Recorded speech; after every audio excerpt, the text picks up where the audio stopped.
পরিণীতা ধারাবাহিকে আমরা দেখেছিলাম তুর্য পারুলকে ভালোবাসি বলতে বসু পরিবারে উপস্থিত হয়েছে, কিন্তু ও জানে না যে ও বিবাহিত রায়ানের স্ত্রী। এদিকে শিরিনও অপেক্ষা করছে। ও তো জানতো পারুল আর রায়ানের বিয়ে হয়ে গেছে, সে কথা ওদের বন্ধুবান্ধবরা জানে না। এসে যখন প্রস্তাব করে জন্মদিনের দিন, তখন দাদু বলেছে, তুমি কি জানো যে পারুল ম্যারেড? অবাক হয়ে গেছে তুর্য। পারুল ছুটে এসছে, বলছে আমি আর রায়ান স্বামী স্ত্রী। বুঝতে পারেনি তুর্য ওখানে কিন্তু আছে পারুলের বোনও টগর, যার সাথে ভালোবাসার নাটক করেছিল, কিন্তু আমরা টগরকে ওখানে দেখতে পাইনি। মারপিট শুরু হয়েছে। তুর্য রায়ানকে অ্যাটাক করতে গেছে, হাতে ছোড়া মারতে চেয়েছে। পারুল আটকে দিয়েছে তুর্যকে, বলেছে কোনো দিনও রায়ানের গায়ে হাত দেওয়ার চেষ্টাও করবে না। আমি তাহলে তোমার মজা দেখাবো। আমাকে তুমি ভালোবাসা দেখাচ্ছ, এইভাবে কেউ ভালোবাসা দেখায় মারপিট করে? এই দেখো তার প্রতিদান দিচ্ছি। দু গালে দুই চড় মেরেছে। তুর্য মনে মনে বলছে যে তুমি আজ আমাকে মারলে রায়ানের জন্য, একদিন দেখবে তুমি আমারই হবে। ভাবতে পারিনি এরকম দৃশ্য দেখতে হবে। ন্যাড়া গোয়ালের লোকেরা এসেছিল, তারা বলছে আমাদের জামাইয়ের গায়ে হাত দেওয়া, চল এই লোকটাকে আমরা বাইরে ফেলে আসি। যখন তুর্যকে নিয়ে বাইরে চলে গেল, সেই সময় দেখেছি টগর আর মল্লার ওপর থেকে নামছে। টগর দেখতে পেল না তুর্যকে, তুর্যর জন্য ও পাগল ছিল। ও রাহুল নামে জানতো। এদিকে ওকে বার করে দিল। বাড়ির অনেকে অসন্তুষ্ট, যারা সহ্য করতে পারে না পারুলকে। বিশেষ করে রায়ানের মা বলছে যে বাবা, আপনি ন্যাড়াগোয়াল থেকে একটা মেয়েকে এনে ইউনিভার্সিটিতে পড়াতে পাঠিয়েছেন, আর সেই মেয়েটা কী কাণ্ড করছে দেখুন। বাড়িতে ছেলে চলে আসছে, তারা প্রপোজ করছে, ওকে এই জন্য আপনি বাড়িতে আশ্রয় দিয়েছেন। ওই বাড়ির ছোট বউ, সেও বলছে যে এবার আপনি কি করবেন বাবা?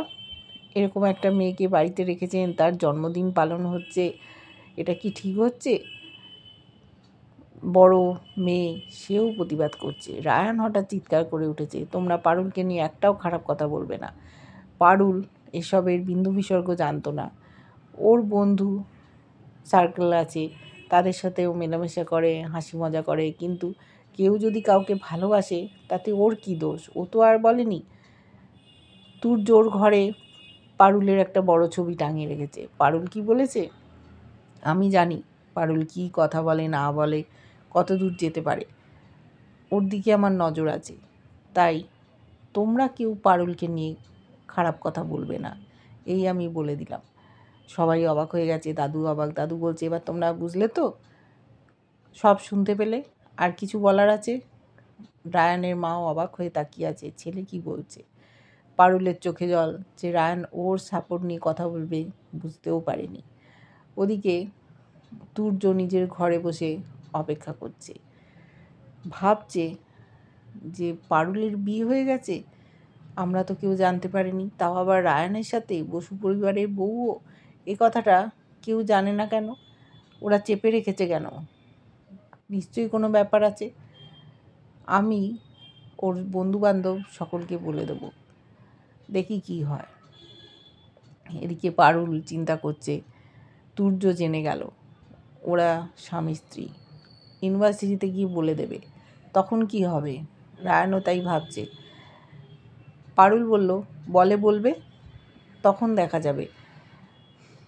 ওদের মধ্যে খুব ঝামেলা লেগেছিল। এবার ছোট বউ তার ছেলে মেয়েকে বলল, চল তোরা ঘরে চল। এদিকে দাদু তার স্ত্রীকে ডেকে বলল, ভেতরে চলো। পারুল আর রায়ান নিজেদের মধ্যে আলোচনা করছে এরপর কি হবে। জন্মদিনটা মাটি করতে এসেছিল, কত সুন্দরভাবে পালন হচ্ছিল।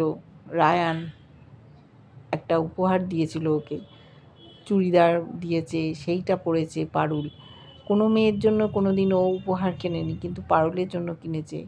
পারুলের বুদ্ধি, মেধা, সমস্ত কিছু দেখে রায়ান হয়তো ওর দিকে মুখ ঘুরিয়েছে। না হলে তো সহ্যই করতে পারতো না পারুলকে।